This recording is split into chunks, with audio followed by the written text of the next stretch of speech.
از بخش مین منو رندر رو انتخاب میکنیم و حجم مورد نظرمون رو که میخوایم رنگ طلایی یا نقره‌ای یا روز گلد داشته باشه انتخاب میکنیم و با زدن اون دکمه سبز میتونید این رنگ رو به اون حجم مورد نظرتون بدید. حالا در قسمت سنگ ها ما تنوع رنگ بسیار زیادی داریم. میبینید که میتونید هر سنگی رو رنگ دلخواه خودتون بذارید. دستتون تو این بخش بسیار باز هستش و میتونید رنگ های بسیار زیادی به کار ببرید، ولی دقت کنید که هارمونی ها حتما رعایت بشه و اینکه دقت کنید که سرفیس ها روی هم قرار نگرفته باشن، سنگ ها روی هم قرار نگرفته باشن، چون این اتفاق علاوه بر این که اشتباه محسوب میشه در ظاهر رندر شما هم ایرادات ایجاد میکنه که اون بخش کلیرتر دیده میشه.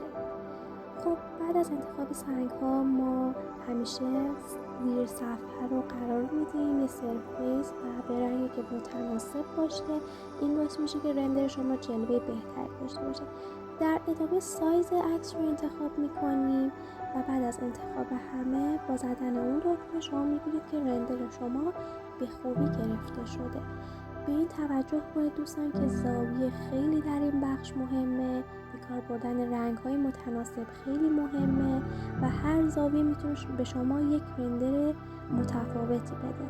شما الان در این بخش میبینید که ما با عوض کردن رنگ های سنگ 4 تا سنگ بسیار انگشتری با جلوه دیگه‌ای داریم میبینید که خیلی عالیه. شما به راحتی میتونید در کمتر از 3 دقیقه این کار رو انجام بدید. خیلی خوشحالم که در کنار شما بودم و تونستم یک ویدیوی دیگر با شما به اشتراک بذارم.